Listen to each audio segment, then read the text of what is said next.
그동안 우리는 이 세상이 무언가로 가득 차 있지만 사실은 가장 중요한 것이 결핍되었고 또 그 빈자리에 예수 그리스도께서 복음을 통해 우리를 풍요롭게 하신다라고 하는 말씀을 계속 살펴보고 있습니다.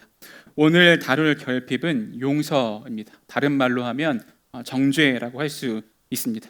오늘 말씀을 준비하면서 이제 이 본문으로 설교를 할까 다른 본문을 할까 고민하다가 지금 우리가 사는 시대에 이 주제가 꼭 필요하겠다는 생각을 하게 됐습니다. 우리는 정죄가 참 쉽고 흔한 시대를 살고 있기 때문에 그렇습니다.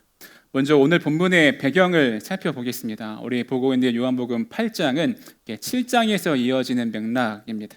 그 배경이 초막절인데요. 초막절은 유대인들의 큰 명절 중에 하나였습니다. 이때 치르던 의식이 두 가지가 있는데 하나는 물을 길러 붓는 의식이고 또 하나는 빛을 밝히는 의식이에요. 근데 예수님이 이 절기에서 말씀하시는 게 있습니다. 7장에서는 누구든지 목마르거든 내게로 와서 마시라 이렇게 이야기하시고 오늘 본문이 끝나고 다음 절인 12절에서는 내가 세상의 빛이다라고 말씀하십니다. 물을 붓고 빛을 밝히는 절기에서 나는 물이고 또 세상의 빛이다라고 주님께서 말씀하신다라고 하는 것이죠. 생명의 물과 세상의 빛 되신 예수님이 정죄당하고 있는 한 사람 앞에서 어떻게 행동하시고 그를 어떻게 대하시는지를 오늘 본문을 통해서 볼 수 있게 됩니다. 여러분 이런 말 들어봤는지 모르겠습니다. 아무것도 모르는 사람보다 책 한 권 읽은 사람이 더 무섭다. 들어보셨나요? 네, 차라리 아무것도 모르면 그나마 배울 여지를 좀 남겨두고 누군가 이야기하면 배우려고 하지만 책 한 권 읽은 사람은 내가 거기에 대해 다 알고 있기 때문에 나는 다 안다, 배울 필요가 없다 이런 마음이 든다고 하는 거죠. 정죄가 딱 이렇게 시작할 때가 많습니다. 누군가에 대해서 아주 조금 알죠. 그런데 그것이 확신이 될 때가 있어요. 이 사람은 원래 이런 사람이다. 변하지 않은 사람이다. 그 사람이 했던 말, 누군가 전해준 이야기, SNS에 올린 것을 보고 사람을 그렇게 평가하고 판단할 때가 있습니다. 그때 우리 안에서 작동하는 것이 있다면 그것은 자기 기만이에요. 자기 기만은 내가 나를 속이는 거짓말입니다. 내가 누군가를 속이는 게 아니라 나 자신을 속이는 거죠. 내 안에 분노를 정의감이라고 부르고 누군가를 무너뜨리고 싶은 마음을 옳은 것으로 지키려고 하는 마음이라고 할 수 있습니다. 책을 읽다가 이런 표현을 봤어요. 자기 기만을 설명하면서 자기 기만은 진열대 제일 앞에 놓인 상품과 같다라고 하는 것입니다. 여러분 목이 말라서 편의점에 가서 냉장고에 있는 음료수 살 때 어디 있는 거 꺼내서 드세요? 제일 앞에 있는 막 일부러 뒤에까지 손 막 넣어가지고 드시는 분 없으시죠? 보통은 제일 앞에 있는 것을 꺼내서 먹습니다. 유통기한 때문일 수도 있고 선입선출하는 거니까 그럴 수 있어요. 그런데 제일 앞에 있는 그 물건이 내가 제일 잘나서 많은 사람들이 나를 보고 제일 잘나서 많은 사람들이 나를 선택한다 이렇게 생각하는 것이 자기 기만이라고 하는 것입니다. 내가 내 안에서 내오는 목소리, 누군가를 생각하면서 떠오르는 생각, 그것이 내가 틀리지 않다, 옳다라고 생각하는 것이 자기 기만이라고 할 수 있다고 하는 것이죠. 그래서 정죄가 무섭습니다. 정죄하는 사람은 자기가 정죄하고 있다고 생각하지 않습니다. 오히려 바른 말을 하고 있다, 내가 정의로운 편에 서 있다라고 생각해요. 그러나 예수님 앞에서는 다 드러나게 되어 있습니다. 목소리가 크다고 옳은 것이 아니고 손에 돌을 들고 있다고 해서 바른 자리에 서 있는 것이 아니다라고 하는 것이죠. 우리가 누군가를 정죄하기 전에 나의 모습을 볼 수 있어야 됩니다. 오늘 본문으로 들어가 봅시다. 성전 뜰이고 이른 아침입니다. 예수님은 전날 밤에 감람산에서 시간을 보내고 오셔서 이제 다시 성전에서 예수님 사람들에게 말씀을 전하기 위해 모이셨어요. 그런데 그 가르침이 한창인 자리로 사람들이 한 여인을 끌고 옵니다. 그리고 사람들 한 가운데 예수님 앞에 계시는 곳에 데려다 놔요. 성경을 보니까 그 사람은 간음하다가 잡힌 여자였다라고 이야기하고 있습니다. 아마 그 여인은 고개를 들지 못했을 거예요. 수많은 사람들이 자신을 어떻게 보고 평가하고 있을지를 알고 있었기 때문입니다. 그런데 이것이 얼마나 계획된 일이었는지 본문에서는 이렇게 말씀합니다. 요한복음 8장 6절 같이 읽어보겠습니다. 시작. 그들이 이렇게 말함은 고발할 조건을 얻고자 하여 예수를 시험하리라. 아멘. 네, 이 여인은 목적이 아니라 수단이었어요. 종교 지도자들이 예수님을 함정에 빠뜨리기 위해서 이 가늠한 여인을 데리고 와서 예수님이 이 여인을 어떻게 대하는지에 따라서 로마에게 고발하든지 아니면 유대 종교 지도자들에게 고발하든지 하기 위해서 여인을 데리고 옵니다. 이 사람들은 겉으로는 율법을 앞세웠지만 함정을 만들었습니다. 거룩을 내세웠지만 실제로는 한 사람을 미끼로 쓰고 있는 것이죠. 이것이 정죄의 무서운 모습입니다. 정죄는 사람을 사람으로 보지 못하게 합니다. 그 사람의 실수가 그 사람의 전체가 되고 그 사람의 수치가 내 정당함을 증명해주는 증거가 돼요. 사람을 살리는 일보다 내가 옳다고 하는 것을 증명하는 것이 더 중요한 일이 됩니다.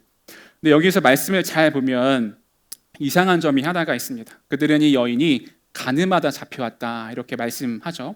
간음은 혼자 짓는 죄가 아닙니다.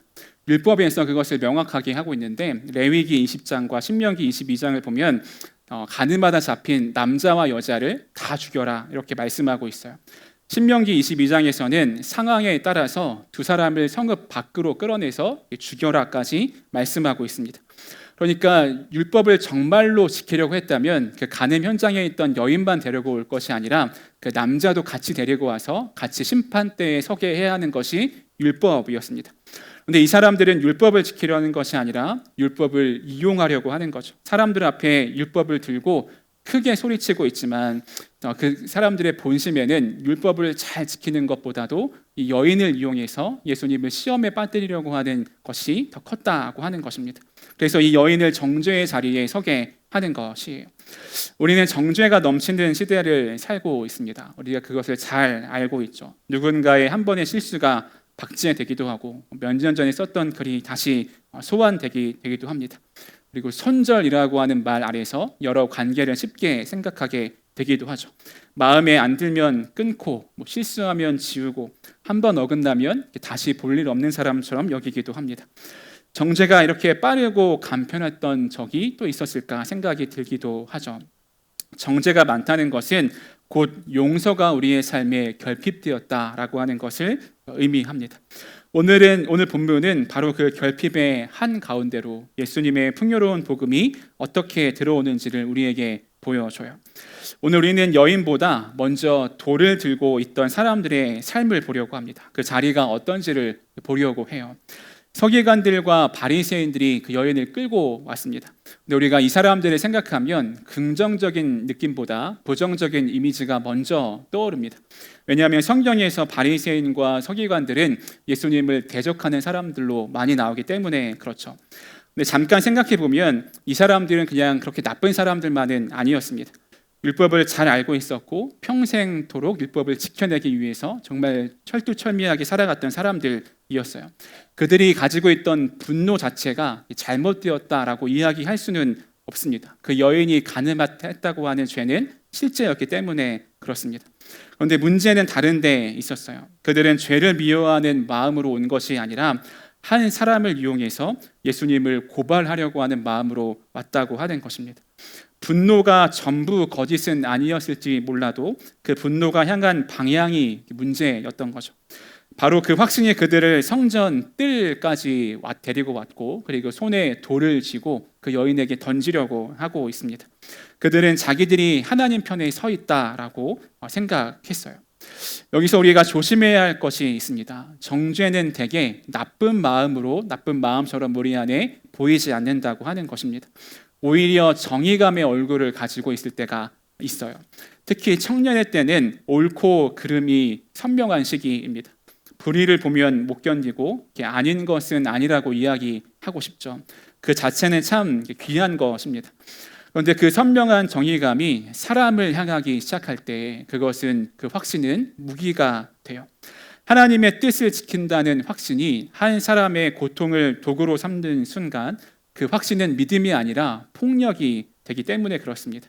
가장 위험한 것은 그렇습니다. 누군가를 판결하는 자리에 서면 나는 그 판결하는 자리에서 빠지게 된다고 하는 것이에요.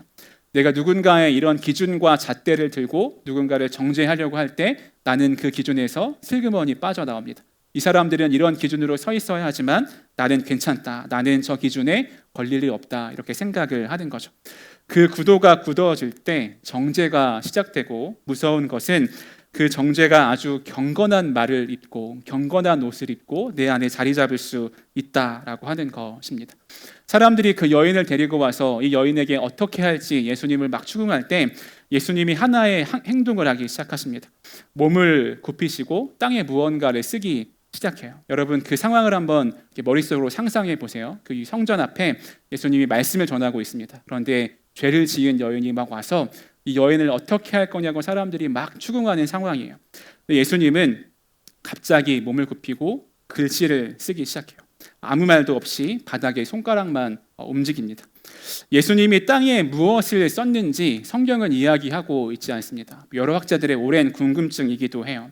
그래서 예로부터 여러 해석이 있었습니다. 예수님도 마음이 심란하니까 무엇인가를 썼을 것이다 라고 하는 의견도 있고, 또 어떤 이들은 로마의 재판관들이 판결할 때 판결문을 쓰는 것처럼 그렇게 쓰는 것이다 라고 하는 의견도 있습니다.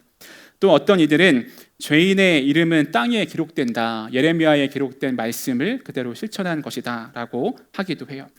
무엇을 쓰셨는지 우리가 정확히 알 수는 없습니다. 그런데 우리가 그 상황을 상상해 보면 예수님의 그 행동을 통해서 그곳의 공기가 바뀌었다라고 하는 것은 알 수 있어요. 사람들은 빠른 판결을 원했어요. 가늠한 여인이 오면 그녀가 받을 판결은 돌을 던져서 돌에 맞아 죽게 되는 것이었습니다. 어서 편을 정하라고, 이 여인을 어떻게 할 거냐고 예수님께 계속 추궁하고 물어봅니다. 그런데 예수님은 서두르지 않으셨어요. 정죄는 빠르죠. 판단하고 곧장 집행하고 멈출 틈이 없습니다. 그런데 예수님은 그 속도를 거부하십니다. 몸을 굽히시는 동작 하나가, 또 그리고 손으로 쓰신 그 동작 하나가 사람들이 가지고 온 돌을 던지려고 하는 그 순간을 멈추게 해요. 그들이 계속 캐묻자 예수님이 이렇게 말씀하십니다. 요한복음 8장 7절입니다. 같이 읽어보겠습니다. 시작. 너희 중에 죄 없는 자가 먼저 돌로 치라. 그리고 또다시 몸을 굽혀서 글을 쓰기 시작하십니다. 이 말씀의 힘이 어디에 있었을까요? 예수님은 율법을 반박하시는 것이 아니라 오히려 더 철저하게 이 말씀을 통해 들이대십니다. 다만 그 방향을 바꾸신 것이죠. 남을 겨누던 잣대가 이제 나를 향하도록 예수님이 그 방향을 바꾸신 것입니다. 그리고 이 거울은 그들 앞에만 놓여 있지 않고 우리가 그 거울 앞에도 서야 합니다. 우리가 정직하게 우리의 삶을 돌아보면 남의 실수는 잘 보이죠. 선명하게 보입니다. 그런데 그 잣대를 나에게 돌이키면 갑자기 그 잣대가 흐려집니다. 내가 한 실수에 있어서는 늘 사정이 있어서 그렇고 그럴 수밖에 없었고 또 이유가 있고 아무도 내 마음을 몰라주는 무언가가 있다, 속사정이 있다 생각을 합니다. 그런데 남이 한 실수는 그냥 실수로 보지 않는 경우들이 있죠. 내가 낸 화는 정당한 분노인데 다른 사람이 낸 화는 인격의 문제로 보고 판단합니다. 나는 나를 이렇게 큰 맥락 속에서 보는데 다른 사람들은 결과로만 판단해요. 이 비대칭이 우리 손에 돌을 쥐게 하는 힘입니다. 다른 사람들에게는 잣대를 들이대면서 나에게는 그렇게 하지 않는 것. 그리고 예수님의 이 한마디, 너희에게 죄 없는 자가 돌로 치라라고 하는 이 말씀은 그 비대칭을 정면으로 마주보게 해요. 사실 우리는 대부분 아무 이유 없이 남을 정죄하지는 않습니다. 누군가 잘못하지 않았는데 정죄하지는 않아요. 물론 실제로 잘못도 있었고 상처를 받기도 합니다. 그런데 그 돌을 들고 있는 동안 내가 그 돌을 들어서 던질 만큼 옳은가라고 하는 것은 늘 주님 앞에 서서 점검해야 될 필요가 있습니다. 나는 지금 어디에 있는가, 어느 자리에 있는가, 우리의 삶을 말씀을 들으며 한번 점검해 봤으면 좋겠어요. 용서하는 자리에 있는가, 아니면 돌을 들고 기다리는 자리에 있는가. 말씀을 이어가다 보면 그들이 하나씩 떠나기 시작합니다. 예수님의 이 말씀을 듣고. 성경은 순서를 이렇게 기록해요. 요한복음 8장 9절 같이 읽어보겠습니다. 시작. 그들이 이 말씀을 듣고 양심의 가책을 느껴 어른으로 시작하여 젊은이까지 하나씩 가고. 말씀을 묵상하는데 이 그 순서, 떠나간 순서가 눈에 들어왔어요. 어른들이 먼저 떠났습니다. 그리고 젊은이들이 하나씩 하나씩 떠났다라고 이야기하죠. 어른들은 오래 살았고 그렇기 때문에 또 오랜 확신 가운데 차 있었을 수도 있습니다. 그런데 그런 사람들이 먼저 돌을 내려놓은 것이죠. 왜 그랬을까요? 가장 오래 살았다, 많은 시간을 보냈다라고 하는 것은 자기 부족함을 오래 겪었다라고 하는 의미이기도 합니다. 살다 보면 그럴 것을 경험하게 되죠. 나도 별 수 없는 사람이구나. 젊을 때는 혈기를 부리면서 남을 판단하고 정죄했지만 나에게도 다른 모습이 있진 않구나라고 하는 것을 알게 됩니다. 그렇기 때문에 죄 없는 자가 먼저 치라고 하는 예수님의 말 앞에 제일 먼저 돌을 내려놓고 떠나게 됐다고 하는 거죠. 젊은이들이 마지막까지 남았다고 하는 것도 그래서 이해가 됩니다. 젊을수록 자기 결백을 확신하기가 쉽죠. 아직 크게 넘어져 보지 않았고 자기가 무너진 것을 경험해 보지 않았기 때문에 그렇습니다. 그래서 우리의 삶도 마찬가지예요. 내가 강한 확신에 차 있을수록 주님 앞에 더 많이 서 있어야 합니다. 주님의 말씀이 내 삶을 통과해서 강한 확신에서 주님을 의지할 수 있도록 내 마음에서 내 양심에서 돌을 내려놓을 수 있도록 해야 된다라고 하는 것이에요.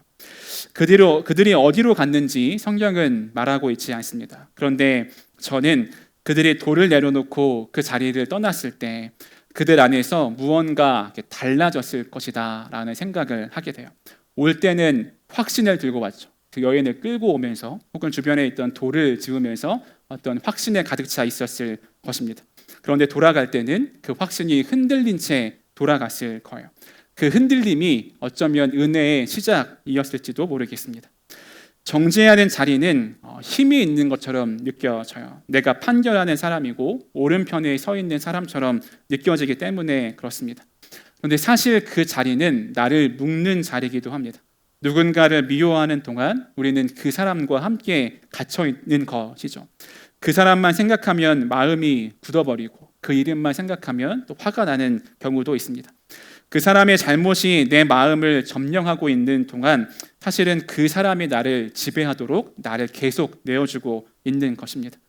그러니까 돌을 내려놓고 그 자리를 떠난다고 하는 것은 내가 누군가를 미워하며 생긴 그 마음과 상처의 방을 내가 나온다라고 하는 것을 의미하기도 합니다. 그리고 이것은 개인의 문제만이 아니라 우리 공동체 안에 또 이야기이기도 합니다.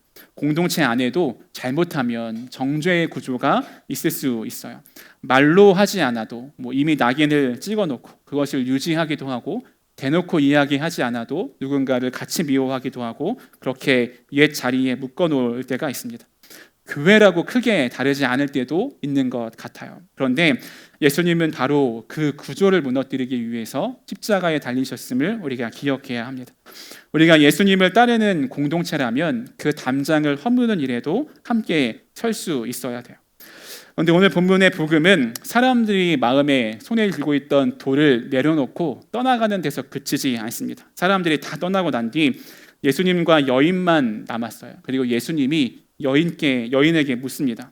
여자야, 너를 고발하던 그들이 어디 있느냐? 너를 정죄한 자가 어디 있느냐? 예수님이 물어보자 여인이 주여 없나이다 이렇게 답하세요. 그때 예수님이 한마디 더 하시는데 요한복음 8장 11절 같이 한번 읽어보겠습니다. 시작. 나도 너를 정죄하지 아니하노니 가서 다시는 죄를 범하지 말라. 아멘. 예수님이 전절에서 여자여 이렇게 부르거든요. 근데 이 여자여라고 하는 말이 어디에서 나오냐면 우리가 요한복음 처음 강의를 시작할 때 그 가나의 그 혼인잔치 비유를 함께 살펴봤죠. 그때 예수님이 어머니 마리아에게 호칭했던 단어가 여자여라고 하는 단어입니다. 굉장히 존귀한 사람에게 했던 표현이 여자여라고 하는 표현이죠. 사람들은 이 여인을 죄인으로만 불렀는데 예수님은 그를 한 사람으로, 존귀한 사람으로 다시 부르십니다. 또 정죄한다고 번역된 말의 원어의 의미는 재판에서 판결한 것을 형을 선고한다는 뜻을 가지고 있어요. 그러니까 나도 너를 정죄하지 않겠다라고 하는 말은 나는 너에게 유죄를 선고하지 않겠다라고 하는 의미가 있는 것입니다. 사람들은 이미 이 여인에게 유죄를 선고하고 형을 집행하려고 했는데 정작 그럴 자격이 있는 유일한 분이 그 선고를 하지 않겠다고 말씀하고 있는 것입니다. 여기서 우리가 놓치지 말아야 할 것은 예수님이 이 여인의 죄를 없던 일로 만들지 않으셨다고 하는 것입니다. 동시에 그 여인을 그 죄에 갇히도록 하지도 않으셨어요. 나도 너를 정죄하지 아니하노니라고 하는 이 말씀은 과거의 죄가 더 이상 너를 끝내지 못하게 하겠다라고 하는 선언이고, 가서 다시는 죄를 범하지 말라라고 하는 말씀은 이제 죄의 자리가 아니라 새로운 삶의 길로 나아가라라고 하는 예수님의 말씀입니다. 이 두 마디가 함께 있는 것이 중요해요. 보통 세상에서는 둘 중에 하나만 합니다. 죄를 덮어주면서 아무 일도 아닌 것처럼 여겨줄 때가 있고, 아니면 죄를 물으면서 이 사람을 끝장내려고 하기도 합니다. 무너뜨려야게 하기도 하죠. 요한복음은 예수님을 은혜와 진리가 충만한 분이라고 소개해요. 그리고 그 안에 은혜와 진리가 충만했기 때문에 오늘 본문에서 예수님은 여인을 정죄하지 않으면서도 새로운 삶을 살아가도록 그 사람의 삶을 새롭게 하심을 기억해야 됩니다. 이것이 복음의 풍요라고 할 수 있어요. 정죄는 사람을 과거에 붙들어 맵니다. 네가 지난번에도 이렇게 했으니 이번에도 이렇게 할 거야. 못을 받고 한 사람을 가장 어두운 과거의 순간에 세우고 그게 전부라고 이야기해요. 그러나 예수님의 용서는 사람을 그 과거에서 꺼내서 다시 걸어갈 길 위에 세우신다고 하는 것입니다. 그런데 예수님이 이 여인을 정죄하지 않으신 것은 죄를 대충 눈감아 주시기 위함이 아니었어요. 예수님은 죄의 무게를 가장 깊이 아시는 분이고 특별히 십자가에서 그 무게를 다 짊어지셨습니다.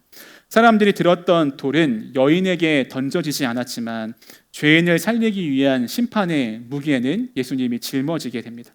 그래서 예수님의 용서는 값싼 말이 아니라 십자가로 값을 치르고 건네신 은혜라고 하는 것을 기억해야 돼요. 그러니까 우리가 돌을 내려놓아야 용서받는 것이 아닙니다. 이 순서가 반대예요. 예수님의 용서가 우리에게 있으니 우리가 돌을 내려놓을 수 있게 되는 것입니다. 누군가를 향한 마음이 내가 착해서 선해서 내가 좀 더 큰 사람이어서가 아니라 내가 용서받은 사람임을 기억할 때 누군가를 정죄하기 위한 돌을 내려놓을 수 있다라고 하는 것입니다. 팀 켈러 목사님이 탕부 하나님이라고 하는 책에서 이 이야기를 잘 설명해 줍니다. 우리는 탕자의 비유라고 이야기하면 보통 둘째 아들의 이야기를 많이 하는데 이 팀 켈러 목사님은 그 첫째 아들 형을 보라고 이야기해요. 형은 동생이 돌아온 것을 끝내 기뻐하지 않습니다. 왜 그렇나요? 형은 자기가 은혜로 서 있다고 하는 사실을 몰랐기 때문이에요. 형은 아버지 곁에 있으면서 내가 아들로서 해야 할 일을 성실히 열심히 계속 해왔고, 둘째 동생은 그것을 저버리고 자기 마음대로 살다 돌아왔으니 이 동생이 다시 아들의 자리를 회복하고 잔치를 열어주는 것을 도저히 견딜 수가 없게 된 것이죠. 내가 내 열심으로 내 자리를 차지했다고 생각하는 사람은 누군가 돌아오고 회복되었을 때 함께 기뻐할 수 없습니다. 자기가 은혜로 서 있다고 하는 것을 모르는 사람은 결국 남의 회복을 가로막는 자리에 서게 됩니다. 반대로 내가 받은 은혜의 크기를 아는 사람은 그 은혜를 흘려보내는 삶을 살 수 있게 돼요. 근데 우리가 여기서 자주 걸려 넘어지는 것이 있습니다. 우리가 누군가를 용서하려고 할 때 감정이 풀려야 되는 일이라고 생각할 때가 있죠.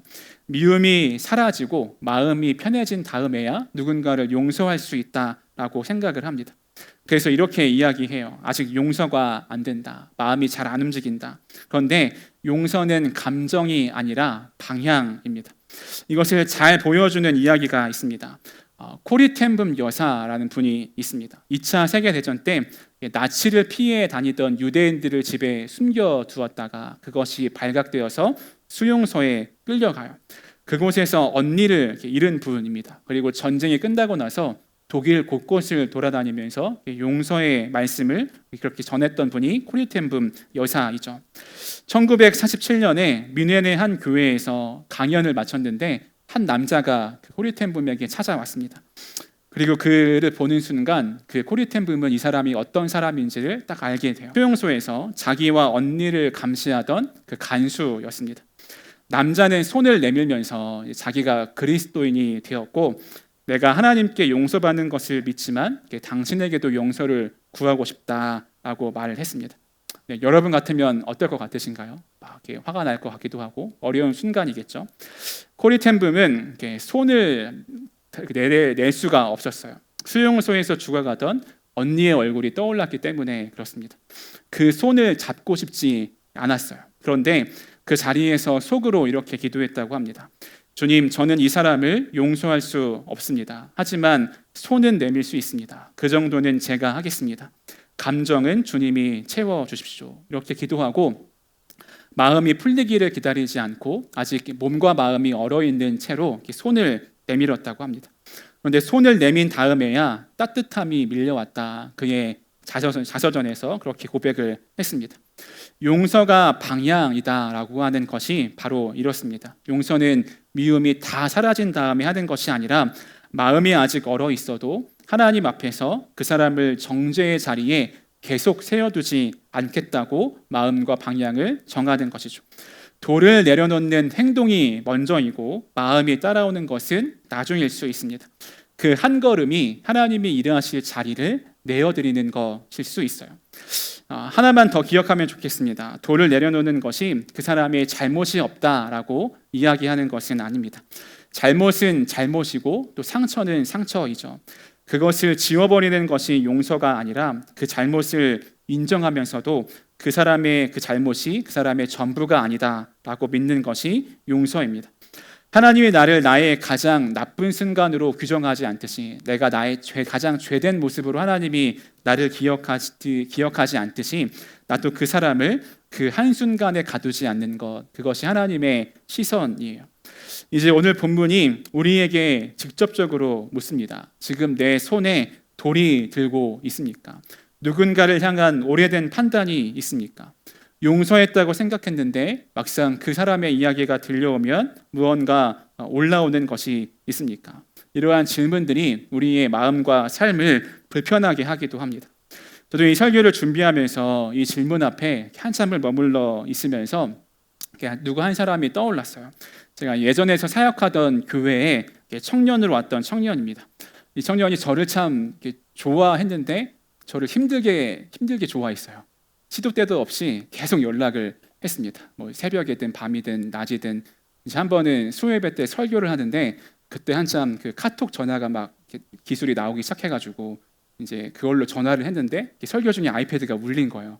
얼마나 당황스러워서 얼른 끄고 확인했는데 이렇게 저를 이렇게 버겁게 했어요. 처음에는 잘 이렇게 다정하게 받아주기도 하고 뒤에 이제 남산이니까 남산 돈가스 가서 남산도 사 먹이면서 이렇게 얘기하기도 하고 잘 타일러 보기도 하고 어떨 때는 혼내 보기도 하고 그러면서 이 청년을 대했습니다. 계속 연락이 와요, 여러분. 이게 쉽지가 않았어요. 그래서 이제 그 교회를 떠나게 되면서 자연스럽게 이제 헤어지게 됐는데 지금도 기도하다 보면 이제 그 청년이 떠오를 때가 있습니다. 내가 좀 더 사랑해 줬다면, 좀 더 잘 받아줬다면 이런 마음이 들 때가 있어요. 그때 당시의 상황에서 제가 판단했을 때는 제 선택이 옳았을 수도 있죠. 시도 때도 없이 연락 오는 것이 잘못된 것이니까 연락 받지 않고 설교 시간에 그렇게 연락 오는 거나 아니면 막 계속 이렇게 힘들게 하는 것을 끊어내는 것이 옳았을 수 있습니다. 그렇지만 끝까지 내가 그 영혼을 사랑으로 품었는가라고 생각해 봤을 때 그렇지 못한 아쉬움이, 오랜 아쉬움이 제 마음속에 있는 것 같아요. 그런데 오늘 저는 한 가지를 더 여러분에게 묻고 싶어요. 혹시 그 돌을 남이 아니라 나 자신에게 던지고 있지는 않는가 하는 것입니다. 사실 여러분이 가장 모질게 정죄하는 대상이 남이 아니라 나 자신일 때가 많습니다. 세상은 우리에게 완벽을 요구하고 우리는 그 기준에 못 미치는 삶을 살 때 계속해서 나를 정죄하게 되죠. 그때 그러지 말걸, 나는 왜 이것밖에 안 될까, 남에게는 한 번쯤 봐주면서 자기한테는 절대 봐주지 않는 그런 모습으로 삶을 살아갈 때가 있습니다. 그때 예수님이 하신 말씀을 우리가 잘 기억했으면 좋겠어요. 나도 너를 정죄하지 않는다. 예수님이 말씀하십니다. 이 말씀은 남을 향한 내가 가지고 있는 돌만 내려놓으라고 하는 것이 아니라 나를 향한 정죄의 돌도 내려놓으라라고 하는 예수님의 말씀입니다. 예수님이 정죄하지 않으시는데 내가 나를 정죄할 자격도 우리에게 없는 것이죠. 예수님이 이 자리에서 하신 일을 봅니다. 여인만 구하신 것이 아니라 돌을 들었던 사람들도 그 자리에서 예수님으로부터 무엇인가를 얻고 돌아갔어요. 예수님은 정죄받던 사람과 정죄하던 사람을 한 자리에서 함께 건지셨습니다. 복음은 그만큼 넓습니다. 그리고 그 넓이 안에는 남을 정죄하면서 나도 정죄했던 내 삶도 담겨져 있을 수 있어요. 돌을 내려놓는 것은 한 번으로 끝나지 않을 수 있습니다. 내려놓았는데 다음 날 또 생각이 나고 또 마음에 정죄의 돌을 들 수도 있어요. 그렇다면 그 자리에서 다시 내려놓으면 됩니다. 예수님이 나를 정죄하지 않으신 것처럼 누군가를 정죄하지 않으신다라고 하는 것을 기억했으면 좋겠습니다. 오늘 말씀을 통해 두 가지를 여러분 기억했으면 좋겠어요. 그리고 삶을 돌아봤으면 좋겠습니다. 첫 번째로 지금 내가 오래 돌을 들고 서 있는 사람이 누구인가 생각해 봤으면 좋겠어요. 그게 그 사람이 남일 수도 있고 나 자신일 수도 있습니다. 그리고 죄 없는 자가 먼저 시라고 하시는 예수님의 말씀 앞에 내가 정말 그 돌을 들 자격이 있는가를 생각해 봤으면 좋겠어요. 두 번째는 이번 주 안에 하나님 앞에서 조용히 앉아서 돌을 내려놓는 가장 작고 구체적인 행동, 마음이 무엇인지를 정하고 실천해 봤으면 좋겠습니다. 그 사람의 이야기를 입에 담지 않는 것일 수도 있죠. 나는 안 될 사람이라는 그 말을 나 자신에게 그만하는 것일 수도 있습니다. 안전한 관계라면 오래 미뤄오던 대화를 조심스럽게 시작하는 것일 수 있어요. 그날 아침 성전뜰에서 사람들은 돌을 내려놓고 빈손으로 떠나갑니다. 오래된 확신을 가지고 두 손을 꽉 쥐고 왔지만 이제 스스로 빈손이 되어서 돌아가게 돼요. 정죄의 무게를 내려놓는 손이었습니다. 이제 은혜를 붙잡게 되는 손이 되었어요.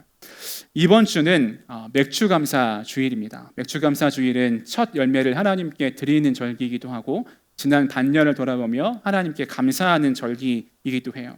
우리가 때때로 힘들고 어려운 시간을 겪었어도 시간이 지나고 나서 그 시간을 통해 내가 배우기도 하고 성장하기도 하고 그 시간을 통해 내가 자라나기도 하고 결국 하나님께 감사하게 되죠. 내가 내 힘으로 살아온 것 같았지만 하나님의 은혜로 지금까지 살아왔음을 고백하게 됩니다. 감사는 좋은 일이 많을 때 저절로 나오는 것이 아닙니다. 감사는 내가 받은 모든 것이 은혜임을 기억할 때 할 수 있는 믿음의 고백이에요. 그래서 감사는 정죄를 무너뜨립니다. 감사하는 사람은 자기가 자격이 있어서 서 있는 것이 아님을 알기 때문에 그렇습니다. 은혜로 서 있다고 하는 것을 알기 때문에 그래요. 내가 누군가로부터 계속 용서를 받았고 예수님으로부터 용서를 받았기에 지금 내가 여기 서 있는 것을 알기에 다른 사람을 쉽게 정죄하는 삶이 아니라 용서하고 은혜를 베푸는 삶을 살게 됩니다.